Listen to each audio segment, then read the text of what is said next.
you know, the Navy had reactors, and so the Air Force had to have reactors. Very, very radical nuclear reactors, totally different than the kind of stuff we have now, based on the idea that you could take salts and that they would be a really good medium in which to have a nuclear reaction. Well, we were young chemical engineers at the time. God smiles on young chemical engineers. They do things that in later years would be regarded as crazy. It wasn't that I'd suddenly become converted to a belief in nuclear airplanes. That the purpose was unattainable, if not foolish, was not so important. A high-temperature reactor could be useful for other purposes, even if it never propelled an airplane. This is an old facility. Look down before you walk. That's our biggest hazard here right now. Oh my goodness. Yes, yes. I've modeled this shape neutronically. It is like a lead pencil, isn't it? Yeah, it is. Basically. Graphite.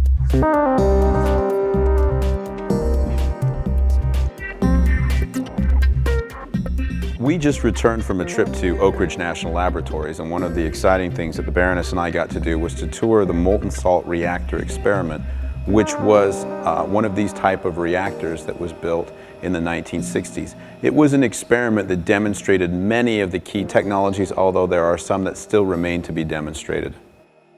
How long have you been here? I've been here since 1992. There are very few people in mid-career in nuclear energy right now because there's a huge trough. We have a large number of students coming back into it. Well, the context has changed completely, hasn't it? It has. Yeah, when we went into nuclear energy, they said, "What are you, nuts?" There's no future in that. And it really didn't matter. We say it's the true believers. So you could have a molten salt reactor that you could walk around on. Oh, this is so cool. You guys have got to try this. Oh, goodness, that makes you feel really weird. There's something in front of me here, it feels like. I was in 7th grade. I read an Isaac Asimov story about the implications of what free energy would do. And I sort of knew I wanted something, I was going to be an engineer or scientist just from day one. And this sort of said, okay, what can you do to make a difference? And that was where I sort of said advanced nuclear power was something that could make a difference, and that low cost clean energy could make a huge difference to society. If I'm going to have to get up every day for 50 or 60 years and working on something, well, it ought to be something I believe in. Liquid salts are an outstanding heat transfer media, and it really doesn't matter what you're going to be transferring heat for, whether this be a solar power tower, whether this be a salt-cooled reactor or a molten salt reactor. Viscosity on it is 30 times larger, but water's very low viscosity, so it's still a very low viscosity fluid. Some people might imagine this is quite a gloopy or kind of slow-moving liquid, but it's actually quite fluid. You're right. It does go through a melt much like a glass as opposed to water, which doesn't quite do that. So we want to run it 100 C or so above this, so it does flow nicely. If you go ahead and you repeat doing things in here, you can see you start to etch the glass just a little bit. So what we have to do in a reactor is keep things very highly reducing. If you put extra beryllium in there, essentially giving you a preferred spot to rust. And so this is all about controlling the potential corrosion of the salts within any vessel that you put it in. Yep, the iron in some of the alloys is more soluble at higher temperatures, and so you will get your heat exchanger where it's at hot temperatures. You will get metals taken out of solution, and then it gets to the colder end, it'll redeposit, and so you can self-plug your heat exchangers, which you would very much like not to do. And your technique to avoid that is keep everything very well reduced so it doesn't corrode in the first place. You'll make it lousy, but there are no strong chemical reactions that are going to take place between the salt and even direct contact with water. The hazards on this, the same thing as hazards on a deep fat fryer, which is I trip. Throwing hot oil or hot salt in this case on visitors would be considered a bad thing. But there's nothing else to this, it just makes a nice little clear liquid.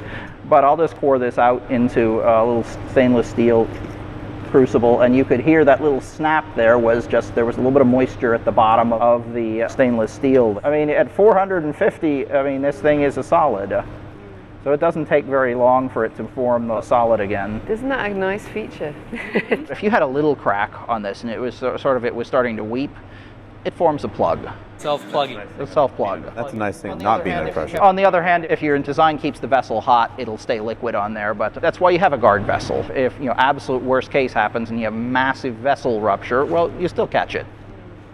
The Navy program that led to the light water reactors we have now was well optimized to the needs of the Navy. It actually wasn't very well optimized to the needs of power production. The reason we have that as the base for our power reactor technology today is because the Navy was prepared to pay the first mover costs to make one work. And once you've done that, it's extraordinarily difficult to compete with it because those first mover costs are very, very high and have no financial return associated with them. The Navy has built their nuclear submarines, and the Army has taken the same technology as the Navy, the water-cooled reactor, and they're doing their thing. But the Air Force wants to build a nuclear-powered bomber. Now, Weinberg was a practical man, and he said, nuclear-powered bomber. That is like probably a really, really, really dumb idea. You know. Dirty little secret was that most of the people involved in it knew from the get-go that it really wasn't practical. In contrast to a submarine where you've got limited space, but you can shield it for the people on the submarine, it's much harder on an airplane because of the weight. Most of us did not really think that the aircraft reactor really could work. But we did feel that there was a very interesting technology there that someday could be applied. And I would maintain that Weinberg was absolutely right in his assessment of the situation back then.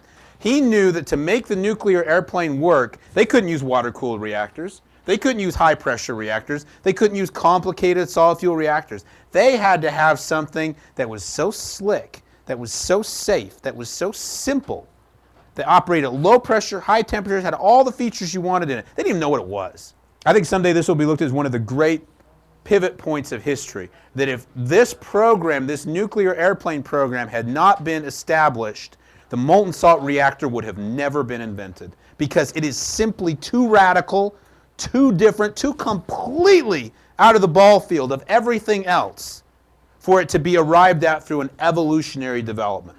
It had to be forced into existence by requirements that were so difficult to achieve, and the nuclear airplane was that. So they began working on this high-temperature reactor. And remember, this was invented before we had ICBMs or anything like this. This was a doomsday weapon. I mean, this was like, if you're flying this thing to Russia, it's the end of the world. I suppose you'd have to say that it was a miracle that the homogeneous reactors operated at all, rather than that they operated well. Chemical stability of the system was not really sufficient. It was chemically unstable. The second reactor actually operated very well. That was the molten salt reactor experiment. There it is. This is the place. These things right over here are the spent probes. Those things would extend to like 60 foot in length. And went down the tank, did the melting, did this bubbling and stirring and everything. A lot of them, they started above the high bay. When you say high bay, It's taller and we can put cranes in because we can lift things up. You had to go down an additional 25 to get to the top of the tanks. Then you had to go inside the tanks. So those things would extend. You got a pipe within a pipe. The box is the top part of the probe. We had the controls. We could tell exactly how far down the probe was moving and the weight of it. And the probe had heaters on the end of it. Then it would melt a pool in that salt and would sink down in it. So all those long-handled tools they had for operations, it was almost heroic actions, you'd say, when they were trying to do things. And you've got this length of distance, and we'd certainly try to design things today that could be robotically handled. It just would not be designed the same way as it was at that point. One of the things that I've learned from talking to some of the old timers at Oak Ridge, I mean, these guys are in their 80s now, if they're even alive. People didn't disbelieve that we could build the machine. They didn't believe that we could maintain it. Operation of the MSRE was not too difficult, and the people that I had working for me, they all had pound dogs under the porch, old cars out in the yard that didn't run very well. If anything came up side of the molten salt reactor, they said, "We'll fix that." "How you gonna do it?" "I don't know, but we'll fix it." And they did. One time, the sample capsule is down in the pump. Flexible steel cable got tangled up. We got bad news. Here's the end of that cable cut off. So I said, what are we going to do? And there's the good old boys for you. They said, isn't there such a thing as fiber optics? There's the capsule. And they fished that capsule out. We were back in business. And they had a lot of long-handled tools, remote cameras. It was challenging, but he felt like, despite the challenge of operating high radiation fields, that they were able to operate and maintain that machine over the course of its lifetime. We worked for several years on an experiment that proved that you can handle this molten salt reliably, and when things go wrong, we were able to fix. The advantages outweigh the difficulties, and the concept is ultimately going to be a practical application. We still have a few folks who are even operators here who are around. Sid Ball's office is just literally 3 over from me. He was at the controls when it reached its highest power there. He told me that was an accident. It sure was. Yeah, there's another way to tell that story too. I was running some tests late at night. The device that I was using got stuck in the wrong place and pulled the rod out, and the power went up and up beyond the design power, and then controlled itself and went back down. Wow. Everybody was happy. I started out at the lab in 1957 and got onto the molten salt reactor project, the MSRE, molten salt reactor experiment, mainly in the instrumentation and controls aspects of it. But I quickly got into the dynamic analysis, which was a lot of fun for that reactor because it's an inherently safe reactor. The dynamics were, let's say, not common to reactors because it was molten salt instead of water-cooled solid fuel. You could change the load on this radiator by moving the doors down, and the reactor would follow the load. I migrated to the MSR program doing the nuclear and mechanical analysis of the performance of the reactor. Often folks are afraid that a reactor can run away on them, that a reactor is somehow an inherently unstable system that people have to always be keeping their eye on lest it get away. Certain designs will be self-controlling. In other words, if the power tends to go up and the temperatures go up, it automatically corrects and shuts itself down, or at least doesn't let it keep going up. And is it very hard to design a molten salt reactor to be self-controlling? The nature of the molten salt reactor, the one with the fuel mixed in with the salt, is basically inherently safe and self-controlling. Just about any molten salt concept that has been seriously considered has been shown to have this stable behavior. If you have the molten salt in the core region and it heats up, it gets less dense, and that means it's less likely to go more critical. In other words, it gets less critical as the density... Or less reactive. Yeah, less reactive. Yeah. Well, I've been in this energy game for about 10 years now, and no one's ever told me there was a safer, more sustainable form of nuclear. So I was kind of instantly interested, and I kept thinking about it occasionally. I kept in touch with Kirk a little bit, and then Fukushima happened. This is great. I mean, this is just what I wanted to have happen, is her talking to these guys and getting that straight dope. Oh man, it's just perfect. Dick Engel's probably the most knowledgeable person around these days, right? I've never met Sid. I've read all his papers. I've actually extracted all the text from him, converted it all, rebuilt. I mean, I don't know if there's anybody that studied his stuff more than me, I've worked with him almost the whole time I've been here. I was so tickled when I found out he was alive for the first thing. I mean, how did you feel about the reactor now? I mean, it sounds like it was quite a boring job in a way, but did you feel fondly towards this reactor design? Oh, yes. It wasn't at all boring. I meant boring in the sense that, it was quite safe. And It did exactly what we calculated it ought to do, and that's pretty satisfying. yeah. The basic idea is thorium all by itself is not going to release nuclear energy. But if you hit thorium with a neutron, the thorium will absorb the neutron and it will turn from thorium-232 into thorium-233. It's going to decay into protactinium-233, and then it will decay over about a month to uranium-233. Uranium-233, if you hit it with a neutron, it will fission. In addition to releasing all that energy, it will release 2 or 3 additional neutrons. All right, so you need one of those neutrons to go find another thorium, and you need another one of those neutrons to find another uranium-233 to continue the reaction.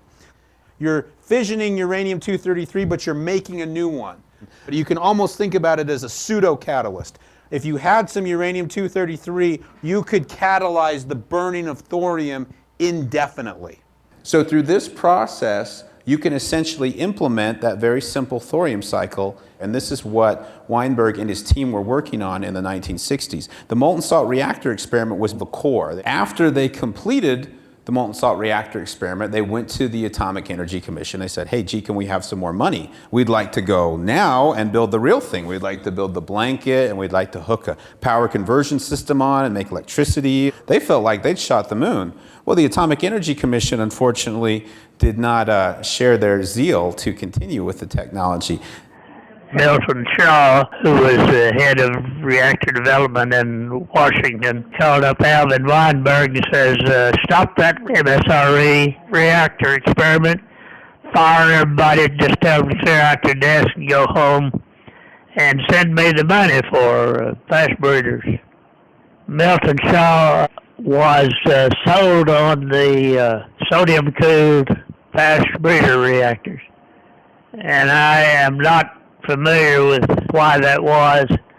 The red line shows the expenditures on the liquid metal fast breeder reactor. And this graph only begins in 1968. At that point, the United States had already built several liquid metal fast breeder reactors. It's very hard to see the green line for the molten salt reactor technology. It's extremely low. And then ultimately, it was canceled. We were competing with the fast breeder people at Argonne mainly. They just had more political sway than the molten salt reactor. Do you see a prevailing opinion here about molten salt reactors? We haven't been funded to look at molten salt reactors. There's no opinions about basic. The opinion is simple. Build IFR. That's it. Okay, that's the opinion. Okay. The problem with the MSRs is that they've never done it. They had one at Oak Ridge for a little while. Yeah. They went through and did a couple of little tests. We realized that we were minor league money-wise compared to the other programs. U-233 was tested here, and there was a little bit of U-235 in it, and they added some plutonium-239 in that fuel mix. Do you know how much plutonium was added? Oh, about 600-700 grams. They thought the U-233 was the utopia of uranium fuel. Do you feel like the program had a sound technical basis, or do you feel like technical problems were the basis for cancellation? Some of the technical reasoning that I heard for the cancellation was that there was a corrosion problem. Tritium was raised as another issue.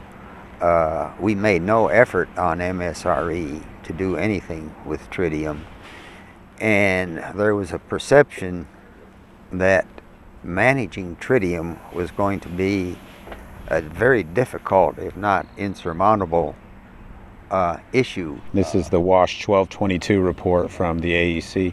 Did the people on the program feel like tritium was an insurmountable problem? We recognized that tritium would have to be captured and sequestered for the system to be viable, but most people thought that that's something that we should be able to do. Did the people on the program, particularly the chemists or the material scientists, feel that corrosion was an insurmountable problem on the program? No, and in some of the subsequent work, subsequent to that initial shutdown, they did some experimental work that seemed to bode very favorably for an ability to solve that issue.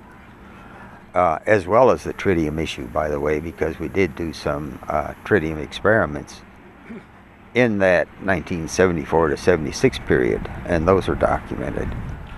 Were either of you present when the molten salt reactor program was canceled in the early 70s? Yeah, we were still working there. Well, I was still working on the system. We were still finalizing reports on the performance of the MSRE. I didn't see it coming. Mr. President, since you missed our meeting on breeder reactor, we sent the message today, Craig. I told Ziegler to tell the press that it's a bipartisan effort. This has got to be something we play very close to the vest. But I am being ruthless on one thing. Any activities that we possibly can should be placed in Southern California. So on the committee, every time you have a chance, needle them, say, where's this going to be? Let's push the California thing. You do that? Nixon was from California, Hosmer was from Southern California. Chet Holofield, who ran the Joint Committee on Atomic Energy, was also from California. It doesn't lead me to believe that the president was seriously considering alternatives to the fast breeder reactor and other paths that could be taken. It was a focus on what can we do right now to get jobs. The United States is going to go forward in building a breeder reactor. Now, don't ask me what a breeder reactor is. All of this business about breeder reactors and nuclear energy and the stuff is over my head. That was one of my poorest subjects, science, and I got through it, but I had to work too hard. I gave it up when I was about a sophomore. Nixon, by his own admission, was not particularly well versed in the different types of breeder reactors. Unless you're one of those PhDs, you won't understand it either. But what I do know is this, that here we have the potentiality of a whole new breakthrough in the development of power for peace. Maybe it might have benefited our country a little more if Nixon had been able to ascertain the different values of different types of breeder reactors and why one might have an advantage over another. Representative Craig Hosmer, who was the fellow on the phone call that we heard earlier, said that if cost targets were missed, I, for one, don't intend to scream and holler about it. So it's not hard to see that they could see great economic benefits accruing to their area of the country. In that same month, the Atomic Energy Commission issued WASH 1222, which was an evaluation of Weinberg's molten salt reactor. It was highly critical of several technological issues that had been encountered during the development of that idea. More importantly, though, it almost completely ignored the safety and economic improvements possible through the use of the molten salt reactor technology. This was the main focus of Oak Ridge for decades, and it was very abruptly cut off, and it was a very bitter pill to swallow for them.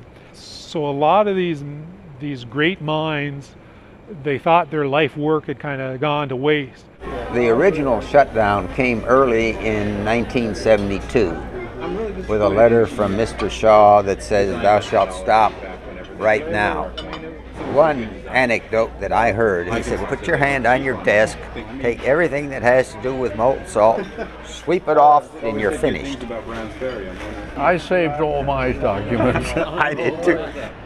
So you had this geographically isolated place with a huge body of concentrated molten salt knowledge that never got out. We had a corpus of people in Oak Ridge who knew how to do this in the mid-1970s. They're literally dead and gone now. People that worked on the molten salt reactor worked that, would come back and then they get shut back down and come back and they get shut down. A lot of people got burned out from that pattern. I've met a handful of them. They're in their 80s. They're not going to do this anymore. What's happened to Paul Habenrich and Beecher Briggs and those guys? Have you kept track of them, Well, Beecher's been dead for a long time. How about Paul? Paul, I have not had any contact with him, so I don't know. Quite a few of them are dead now. Well, that's true too, yeah. You don't get taught this stuff in nuclear engineering school. I said one time in an online talk, you could get a PhD in nuclear engineering and never learn about this stuff. I got an email a few weeks ago from this guy. It was really funny. And he said, Kirk, I just saw your talk. I want you to know I just graduated from Purdue with my PhD in nuclear engineering.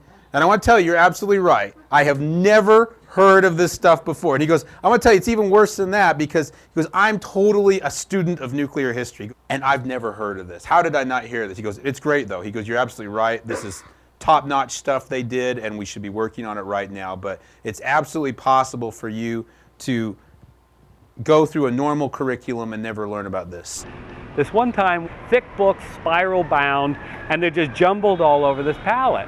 And I just reached down and picked up two of these big thick books, and at that time the workman came in who was going to cart it away. And my friend Yuri Gatt asked, what are you going to do with these books? And the guy says, burn them. You can have the 2 in your hand, but the rest have to be burned. What Oak Ridge was doing was taking all the technical manuals. They took up space, and they were taking about 1 or 2 of each. They were putting it in this library called the Central Facility. They were in Oak Ridge where you just couldn't wander in. The average researcher couldn't go in and see it, let alone did they even know it existed. I've actually looked at Weinberg's papers. His papers are stored at the Oak Ridge Children's Museum in a walk-in closet. And you walk in and there's literally filing cabinets stacked to the ceiling. And nobody has gone through them, cataloged them, indexed them. At one time, this whole courtyard would have been full of thousands of specimens that we could do all kinds of research and testing on. Right. He said, but one day, nickel alloys were at a real premium, like unheard of recycle value. And he said someone made the decision to come in. He said they cleaned out all of our lab specimens for recycle scrap rates. And he said it probably set us back a decade on some of our ability to roll out quick changes to our recipes.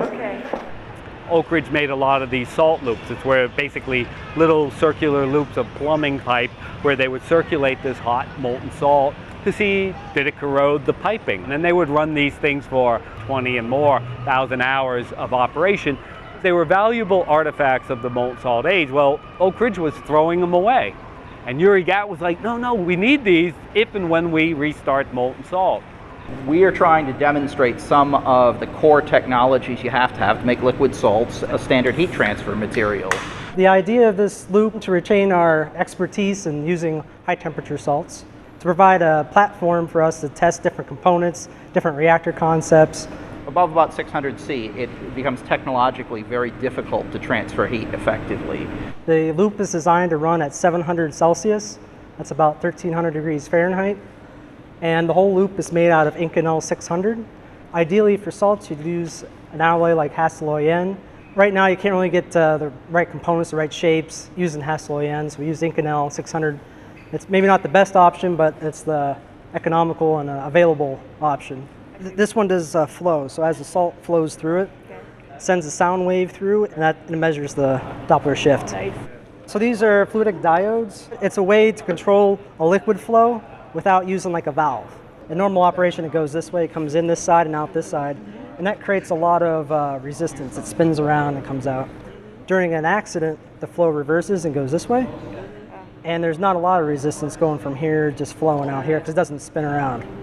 Then there's a heat exchanger. That's another part of the test. Is all the heat localized on the pipes, or do you heat the whole box? Yeah, all the heating is in the pipes, well, either in the pipes or on the outside of the pipes. It's trace heated. You can see like coils of heating tape. All the pipes will be insulated with about 4 inches of insulation. There will be a crucible here. That's where we'll initially load the salt, pass hydrogen fluoride and hydrogen through it, and that will clean out the oxides and the different contaminants inside the salt. So once the salt's clean, we'll pump it into the storage tank. The salt is allowed to freeze inside of it. So that's an issue with salts where you can't have it just freezing inside of pipes, it expands, breaks. And the idea is we're testing a reactor concept where the fuel would be inside these pebbles, and we'll fill it up about this much, 600 spheres will be inside of it, and that's where the fission and the heat's created, and you got flowing flybe over it.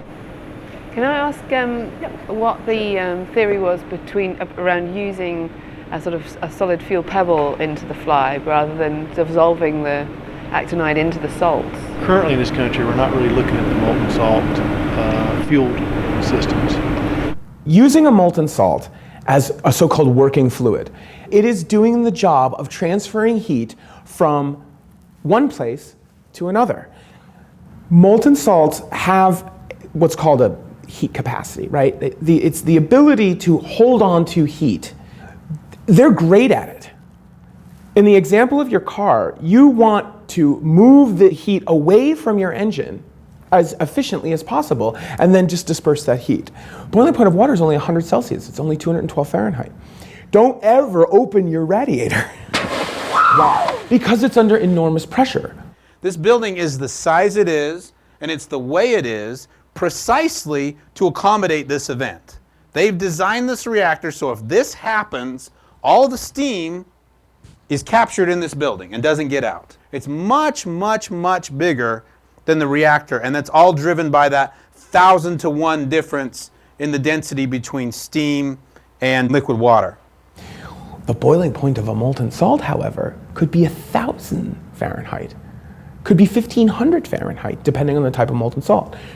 They do it at 1 atmosphere of pressure. Visiting the potential coolants, water is the one most commonly used. It operates at relatively low temperatures and very high pressures. That's exactly what we don't want. We want to operate at low pressures and at high temperatures in order to achieve high thermal efficiency. Gas can operate at high temperatures, but it has to go to high pressure. Only the salts appear to offer the potential to go to the high temperatures and at the low pressures. And that's a unique combination. Using a molten salt as a working fluid to move heat around is excellent.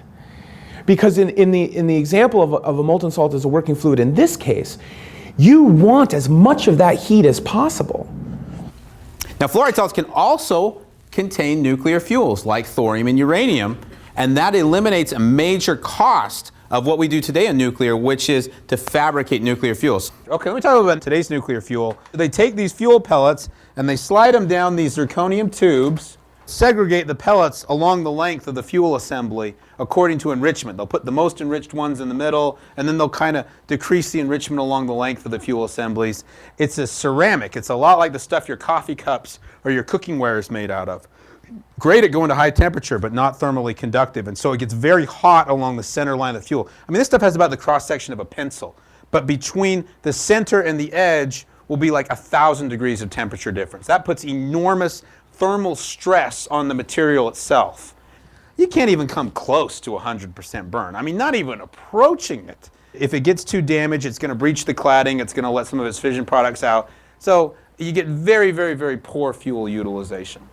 And if you remember when you went camping and you built a fire, it burns the hottest in the middle, and then the stuff on the edge isn't getting burned very good. They'll load in about 1/3 new fresh fuel, and then they'll reshuffle the fuel that's already been in there. They'll move it kind of from the center out to the periphery. All their money now is coming off fuel supply contracts. That's how GE and Westinghouse make money on nuclear power today. They don't build reactors, they sell fuel. Come along and say, hey, guess what? I got a reactor. It's got no fuel fabrication to it. Making a fluoride salt, by and large, is trivial. Making a carefully enriched solid oxide is not. It is not. So you could get an aqueous fuel. In this system, in this you wouldn't put fuel in it. There must be some advantages to doing the solid fuel. If you want to use the salt as a coolant, it's just much, much, much easier to do something that's non-radioactive on this. So that's why we have the walk before you fly. The U.S. is electing to go after a salt-cooled reactor at first. Our method of rejecting heat is into the coolant. What we have are planks, about 25 millimeters thick. You can put whatever kind of test you can imagine in this area. We could put a solid plated fuel in. That test section can be replaced and others can be put in. So if you're looking down from the top, there are 18 fuel assemblies arranged in a hexagonal grid. In a solid system, you can't get into the bulk of the solid fuel. In a liquid system, you effectively have infinite surface area. It is not to say that the U.S. doesn't recognize that molten salt reactors have some very interesting, advantageous capabilities, but they are a more technically challenging thing to do. What is easier? Running a liquid past a solid in order to transfer the heat, or having the fuel be a liquid and use that in and of itself? So I would argue that actually combining the two is easier. Sure, it's more chemistry, but so what? I'm a chemist. There are lots and lots of chemists, on the planet. And a lot of them are a hell of a lot smarter than I am. So, go solve the problem. It uses a fluoride salt as a primary coolant. It uses coated particle ceramic fuel. That's the triso fuel. This is the triso. Essentially, these are small kernels. They're smaller than a millimeter. We've got the fuel in the middle, and you've got a multi-layer structure, which is essentially, the important thing is the silicon carbide in here, which is actually a gas-tight containment. Silicon carbide, even though we're using that as part of the design, That's part of the test. We're going to find out how that performs in a salt environment now. We'll be doing natural circulation, safety testing, corrosion specimens in here in a pumped loop. Figure the next decade we will continue to use this as a base for our system. And you just happen to hit the timing such that the induction power supply is out being serviced, the pump is out being serviced here. We're expecting by the end of September to have the loop pretty well ready to heat up. They're not doing neutronic stand-ins the way China is. So what's the freaking holdup? They got the last guy in the world who knows how to make these different kinds of salts. We're not asking for our national lab to do miracles. We're asking them to basically replicate something they did, in 1952 probably. Things went very fast in the 40s and 50s, not only because of the regulatory environment, but also because they were not developing commercial nuclear power. They're developing it. Just get a reactor up, show that it works, do experiments. Nuclear technology is well beyond that now. It's commercial production technology, and so you have to do things differently than we did back then. If you wanted to just do an experiment, yes, we can compress the scale and we could have something running at very short periods of time, but that's not what we're looking for now. We're looking to be a preferred source for energy for the nation, and that takes the more time. Back when they were developing the molten salt reactor, they had numerous loops that were not fueled. These range from natural circulation test loops, from material testing to pump systems like this. Most of the technologies that for a molten salt reactor as far as the thermal hydraulics, well, they're identical. So they're all very relevant, yeah. There are a number of technologies that have never been done before in salt. That rotating flange up there with gasketed seals, the fact that we've got ceramic and metal pieces in a single loop. Tons of stuff you're doing with FHR is in common with what we're... I can certainly see that there are reasons for looking at thorium reactors as a follow-on and the true molten salt reactor. You have your conventional solid fuel with a liquid coolant, a fixed fuel form with a liquid flowing by it. Your pebble bed is a little bit of a transition in that the pebbles can kind of percolate up through, so you get some movement of the fuel. Then your next step is a slurry where you've got smaller particulate moving with the flow. And then the final step is actually just the fuel in solution. You can almost imagine a continuum of the pebbles just getting smaller until finally they're in solution. So each of these are steps towards a full solution. Different reactor concepts. That we're actually debating internally within the nuclear lab system. Do we want to actually build a prototype reactor that actually demonstrates some game-changing technology for nuclear? Yes, you do. Right. But it's going to be a major national commitment when you're talking those types of numbers, and in that there's nowhere near that level of consensus that this is the right path to take forward. And without building that level of consensus, we're going to stay an interesting technology option for forever. We will never go beyond that. We're funded through literally thousands of projects that come down from DOE and other government agencies where they say, we need you to go do this, we need you to go do that. And there's no line in the federal budget that says Oak Ridge National Lab, $1.65 billion, go do good things. So we need something now to add to our grid with clean nuclear power that's going to get us to these advanced designs. And that relies heavily on the light water established technology that's with light water reactor. But it seems to be quite odd because it implies there's some sort of inherent process that we're going through that was dictated from on high. But actually all of those timings are just a function of how much money and resource you put into each element. We live in a regulatory environment where you have to do in situ testing of things. Creep testing for materials takes a fixed period of time. You put more money at it, you can't compress the time for long-term creep testing. The NRC, you mentioned NRC license requirement, that takes a set number of years to get that done. You can't put more money on that and get that done any faster than that. So you do reach a point where you just can't, push it any harder. Now there are other parts of it that are absolutely resource limited and could go at more aggressively. And we do the best we can with the resources that are available. But there are people up there who control the resources. They're not going to make it happen, but they can at least ease the path. It is shifting people's thinking to think a little bit more long term. Right now, there's a lot of focus on assuring the LWR industry gets, as we talk about the life extension. Consortium for the Advanced Simulation of Light Water Reactors, CASTLE, It's an effort to develop high-fidelity integrated models of operating reactors. We're focusing on pressurized water reactors, new fuels that are more tolerant and resistant to accident scenarios like loss of coolant and cladding integrity. Right, so you're modeling in a physical system. So how do you know this is right? So these white areas are control rod guide tubes. In the center of one of these is called an instrument tube, and they can run a fission detector down that instrument tube and get an axial power distribution. So we can compare that. Could you talk a little bit about the versatility of this with regards to other reactor types, particularly like MSRs? You've got to worry about a different type of coolant and different geometries, but you still have neutrons, you still have heat transfer, you still have structural mechanics and all that base technology. Then, in fact, by DOE said you must select and model physical reactors, show that it's relevant to actual operating reactors, not a design that isn't operating yet. But in general, the simulation technology we're putting together we expect it to be broadly applicable to a large class of reactors. This calculation here is looking at a fuel pellet that might have a chip in it, and what would happen is that you operate with a chip in a fuel pellet, what would happen to the cladding and the stress on the cladding. This actually shows what holds the fuel rod steady. If you get a gap in here, the rod can vibrate and wear a hole. For the nuclear industry, for the most part, I think it's fair to say they're really not interested in novel concepts. They have problems today that they want some help with.